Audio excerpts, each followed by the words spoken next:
7:37, Nashville's Morning News on Super Talk 39.7 WTN. Good morning to you, friends. Dan Mandis here. Watch us on YouTube if you would. You can basically watch us everywhere.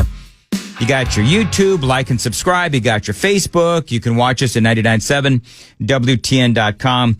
And this morning, with none of us on a whole lot of sleep, we are quite the sight to behold and to listen to. You can stream us anywhere as well.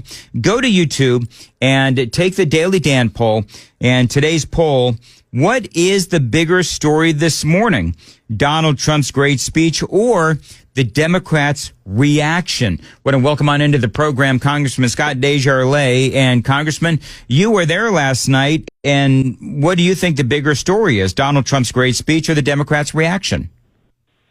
It's a tough call. You know, you came to this speech with me a couple of years ago, and what a contrast from what you saw and what we listened to last night. I mean, that's what leadership sounds like. And I can understand from a Democratic perspective that would be hard to listen to because he was telling the truth. He campaigned on many, many promises. He's delivering on those promises.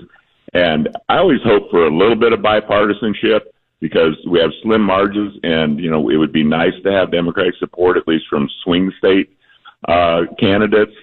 And there was just none. It didn't matter if it was a child with brain cancer, if it was a murdered daughter's family, whatever the case, those guys were glued to their seats in a way I've never seen in all the State of the Unions I've been to.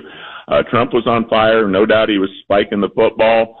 But after what he's been through, all the prosecutions, persecutions, everything that's been done to him, I told him at the end of the speech, you earned this night. And he did. So you got a chance to spend a couple of moments with the president as he was, I'm assuming, walking out of the chamber. And was he feeling pretty good after the speech based on your conversation? I think he was. He looked like he was satisfied with his speech, had a look of contentment, not arrogance. He patted me on the stomach and thanked me. I told him he worked his ass off, which he did. And he goes, we worked hard.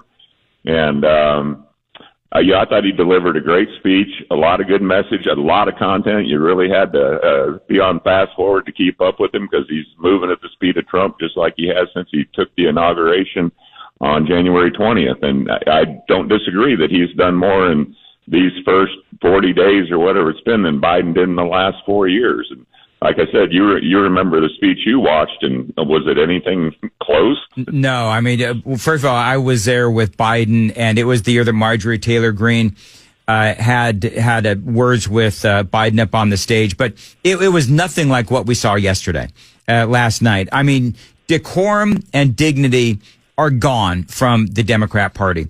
And I thought it was interesting, too, Congressman, because I actually suggested that one of the things that Trump needs to do is he needs to call the Democrats out because clearly they're not going to be applauding or acknowledging in a positive way the great American stories that Donald Trump was about to talk about. So Democrats sitting before me, for just this one night, why not join us in celebrating so many incredible wins for America? For the good of our nation, let's work together and let's truly make America great again. And, you know, there was a lot of content to this speech. I mean, he wants to, and I had mentioned this earlier, shipbuilding push to counter China. He wants a missile protection system similar to Israel. He has executive ordered English as the official language for the United States of America. Imagine that. So he came out with a lot of policy. He talked about past policy. He spoke about what he wants to do moving forward. He's got 4 years. He's got, a year and 9-10 months before the midterm elections. What was your favorite takeaway from a content or an idea or a policy standpoint? Yeah, there's so many. I could name it because one, you look at what he ran on, and he's already accomplished a number of things. People forget in 2017, ISIS had taken over the Middle East and he was going to destroy ISIS. Well, he did, and he did it very fast. He closed the border even faster. 6,500 coming in a day under Biden, down under like 250 a day now. And it's not because he sent troops to the border. It's not because we have all the new technology down there. It's not because he finished the wall. It's because he said the country's no longer open. He just flipped a switch and it stopped. And it just contrasts with what Biden's open border policy was, where Mayorkas is saying the border is secure, or Kamala, the borders or czar, is saying the border is secure. And obviously their strategy was what it was. It was to get as many people in here and hope to convert Democratic voters in the future. And so, I think that his plan to deal with even Ukraine, that was the one thing that the Democrats applauded for, was that we'd spent all this money in Ukraine, and they all agree it's a winless war, so we've got to make peace. I like what he talked about Europe stepping up and doing their part. People say, oh, you're turning your back on NATO. He's not doing that at all. He's telling NATO and the European countries especially, this is going on in your backyard. You need to be big boys and girls, step up and do your share. We've got bigger fish to fry in the Indo-Pacific with China and what they're doing. We're going to be there for you, but you need to do more there so we can do more with China. And his policies, it's just like he rattled them off one at a time. They're so upset about Doge. I think they were instructed to stay glued to their seats. I think that was an order from the top. But there was just nothing that they were willing to give him. I think I don't really have I like the line when he said, I'm going to get rid of the corruption in the DOJ and FBI, where they weaponize against their political opponents like me. And then he looked at him and said, how did that work out? I think that was my favorite one-liner of the night, because it's true. The American people saw through that facade. They saw what they were doing to him. They saw it was unfair. And the result was he's standing up there giving a hell of a speech talking about how we're going to move the country forward, where they're sitting there with little silly signs and walking out at various times and protesting and really showing a decorum that I'd never seen before. Do you think, Congressman, and I'm gonna ask you this now. Oh, here. I'm sorry. Now it's Super Talk 99.7 WTN. Congressman Scott Desjarlais joining us. So, Congressman, do you think, and I've been regaling folks listening this morning with all of this audio from CNN and MSNBC, where you have the likes of David Axelrod and others who are just blistering the Democrats for those stupid signs and for staying glued to their seats, not rising to acknowledge the great American stories that Donald Trump was telling. And I think that the Democrats may be waking up this morning and they may realize that they just shanked it last night, and they may have some regret as to how they handled it. Yeah, I mean, whether it was Obama, whether it was Biden, there was always something in there that I could support. Sometimes not a lot, but if there was, we stood up, we applauded our military, we applauded fallen police officers.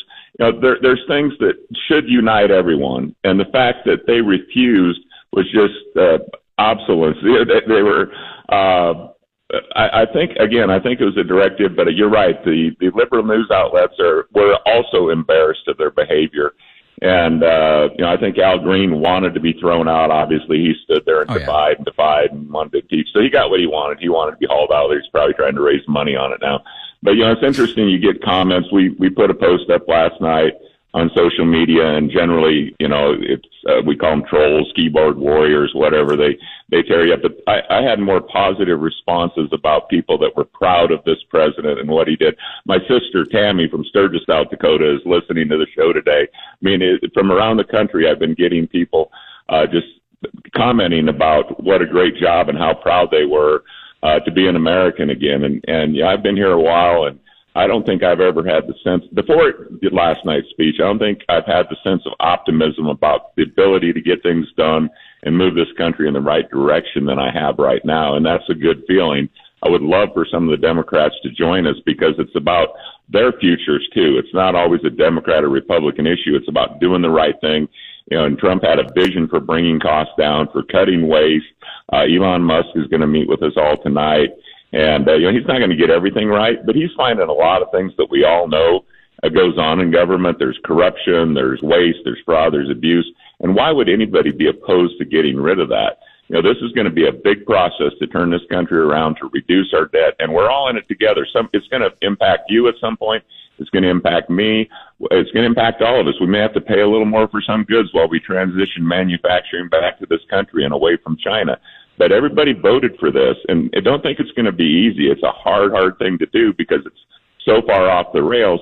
But if we will stick together and follow this vision and follow this plan and follow what we voted for, we're going to see better times ahead. We're going to see a stronger military. We're already way stronger on the national stage than we were. I don't think people took us serious at all. But he gave us that vision last night, and he's not just talking, he's doing it. We can see the results already.